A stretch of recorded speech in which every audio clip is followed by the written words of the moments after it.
Assalamualaikum dan salam sejahtera kepada penonton yang sedang beristirahat bersama keluarga tersayang.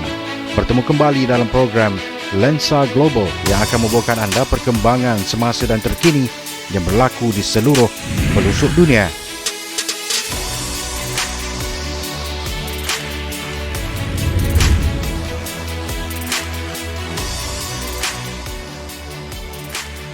Kehidupan pertama dalam sistem suria kita mungkin telah muncul di Marikh selepas kejadian hentaman asteroid ice kira-kira 100 juta tahun pertama evolusi.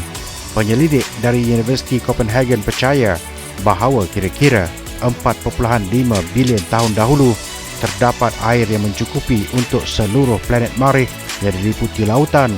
Selain air, asteroid berais tersebut juga membawa molekul seperti asid amino. Ia adalah sejenis asteroid yang dikenali sebagai asteroid berkarbon, iaitu asteroid kaya air yang terbentuk dalam sistem suria luar yang juga kaya dengan molekul organik, jelas Profesor Martin Bizzarro dari Pusat Pembentukan Bintang dan Planet. Kajian kami mencadangkan bahawa dua daripada bahan penting yang boleh membawa kepada perkembangan kehidupan di Marikh, dan ini adalah air dan kimia organik yang kompleks. Jadi tanpa kedua-dua unsur itu tidak mungkin untuk mengubah kehidupan di planet.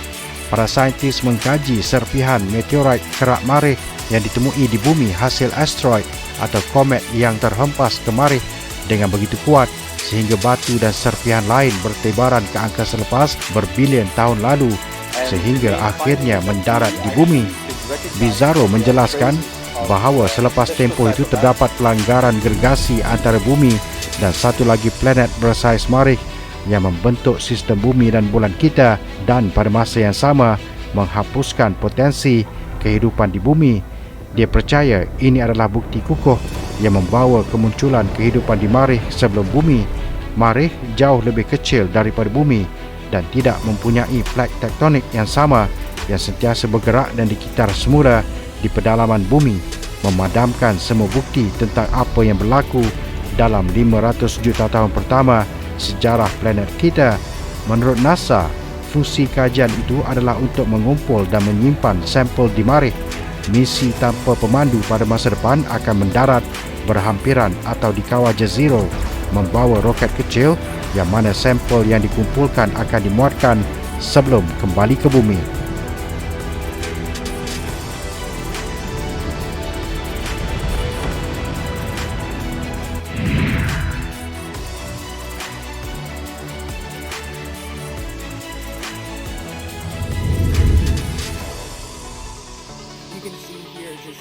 Gempa bumi berukuran 6.4 pada skala Richter menyebabkan sekurang-kurangnya 2 orang maut manakala 11 lagi cedera di California, Amerika Syarikat. Gempa bumi itu berlaku berhampiran Ferndale, kira-kira 338 km barat laut San Francisco pada Selasa, rosakkan bangunan dan jalan serta menyebabkan bekalan elektrik. Lebih 70,000 buah rumah terjejas. 2 orang meninggal dunia manakala 11 yang lain cedera, memetik kenyataan pejabat perkhidmatan kecemasan daerah Hamburg. Wilayah itu juga terkenal dengan aktiviti seismik yang kerap berlaku walaupun gempa terbaru menyebabkan lebih banyak gangguan berbanding beberapa tahun kebelakangan ini.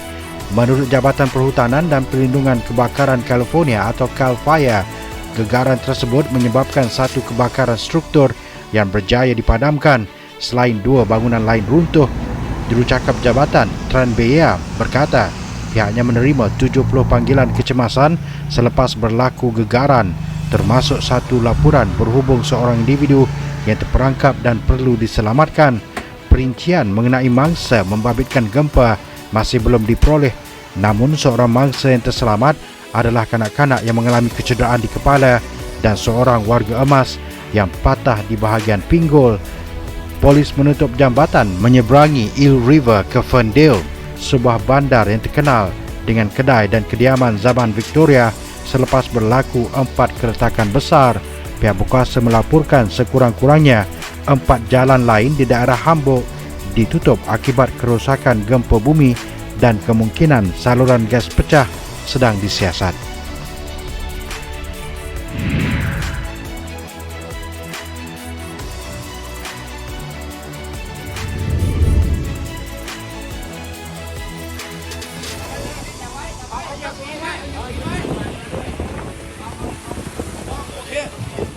Pasukan penyelamat Thailand setakat ini bertugas lumus untuk mengesan baki 23 lagi anak kapal yang masih hilang dalam insiden kapal tentera laut karam di Teluk Thailand. Tentera Laut Diraja Thailand memaklumkan sehingga kini seramai 75 anak kapal sudah diselamatkan daripada kapal HTMS Sukhothai. Pada Selasa lalu, anggota pasukan penyelamat menemukan 6 mayat dan seorang kelasi ditemukan masih hidup pada jarak kira-kira 60 km dari lokasi kapal itu karam dan mangsa dilaporkan stabil. Sehingga kini terdapat 23 anak kapal yang masih hilang menurut pihak tentera. HTMS Sukhothai yang membawa seramai 105 anak kapal mengalami kerosakan enjin dan karam kira-kira 20 batu nautika dari wilayah Prachuap Khiri Khan pada kira-kira jam 11.30 malam waktu tempatan Ahad. Misi mencari dan menyelamat turut membabitkan kapal tentera laut dan helikopter merangkumi kawasan seluas 50 km persegi. Ketua Turus Tentera Laut Laksmana Cholatit Navagnokrav mengucapkan terima kasih kepada Angkatan Tentera Laut Malaysia dan Amerika Syarikat yang menawarkan bantuan untuk membantu misi mencari dan menyelamat.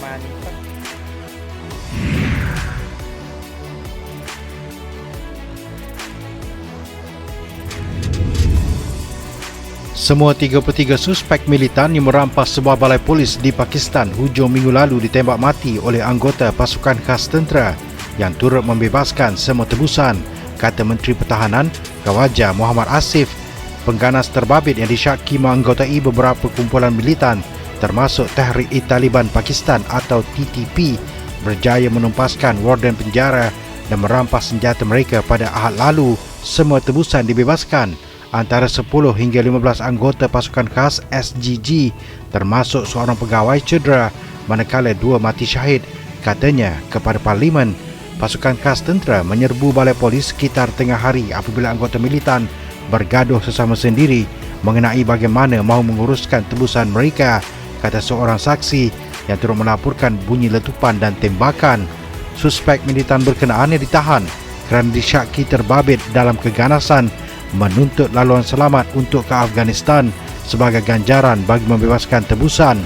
Tebusan mereka termasuk sekurang-kurangnya 8 anggota polis dan anggota risikan tentera, kata jurucakap Kerajaan Daerah Khyber Pakhtunkhwa Muhammad Ali Shaif. Terdapat 33 pengganas dari kumpulan berbeza ditahan dan dipenjarakan dalam kawasan Jabatan Anti Keganasan di balai polis berkenaan. Balai polis berkenaan terletak di wilayah Bannu, berdepan dengan wilayah yang diperintah sendiri oleh kumpulan orang asli di Pakistan berdekatan sempadan Afghanistan. Semua pejabat dan jalan di kawasan berkenaan ditutup dengan beberapa pos kawalan dibuka di kawasan sekitar. Semua sekolah tempatan juga diarah tutup kerana khawatir mungkin berlaku penculikan, kata pegawai kanan kerajaan kepada media.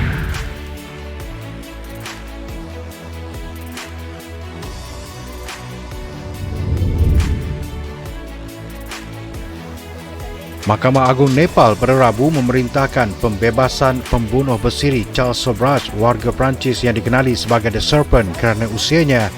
Polis berkata Sobhraj, 78 tahun, bertanggungjawab ke atas pembunuhan lebih 20 remaja yang merupakan pelancong barat di seluruh Asia pada 1970-an dan 1980-an. Modus operandi yang digunakan dengan memasukkan dadah dalam makanan atau minuman mereka. Sobhraj digelar The Serpent kerana kebolehannya menyamar selepas melarikan diri dari penjara di India pada pertengahan 1980-an, di mana dia menjalani hukuman 21 tahun atas tuduhan membunuh.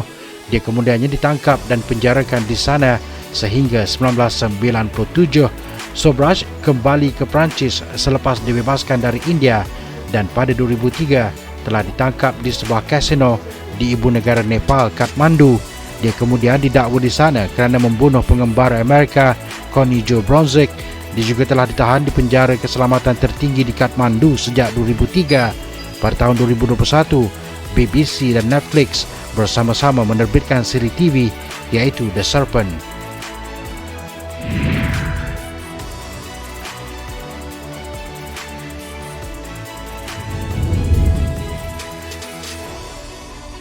Kementerian Pendidikan Tinggi Afghanistan yang ditadbir oleh Taliban pada Rabu lalu menggantung akses pelajar wanita ke universiti sehingga satu tempoh yang akan dimaklumkan kelak. Tindakan itu mengundang kecaman hebat daripada Amerika Syarikat, Britain dan Pertubuhan Bangsa-Bangsa Bersatu PBB. Sepucuk surat yang disahkan oleh jurucakap Kementerian Pengajian Tinggi mengarahkan universiti awam dan swasta di Afghanistan menggantung akses kepada pelajar wanita dengan serta-merta berdasarkan keputusan Kabinet.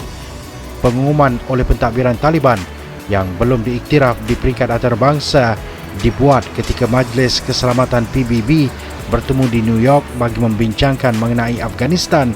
Kerajaan asing termasuk Amerika Syarikat berkata perubahan dalam dasar mengenai pendidikan wanita diperlukan sebelum ia boleh mempertimbangkan secara rasmi untuk mengiktiraf pentadbiran Taliban yang juga tertakluk kepada Sekatan Berat.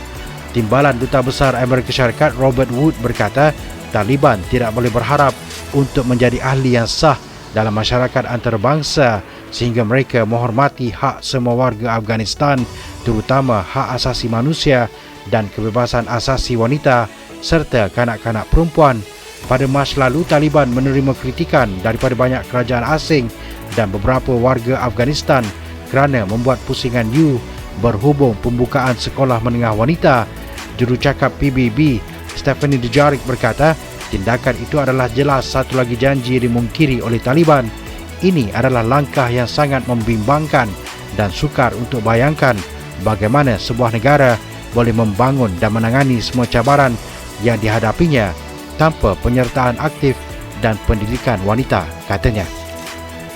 Untuk itu sekian saja Lensa Global pada minggu ini. Pastikan anda terus bersama dengan kami pada minggu hadapan waktu yang sama hanya di Bernama TV. Untuk sebarang komen dan cadangan, anda emailkan ke alamat yang tertera di skrin TV anda.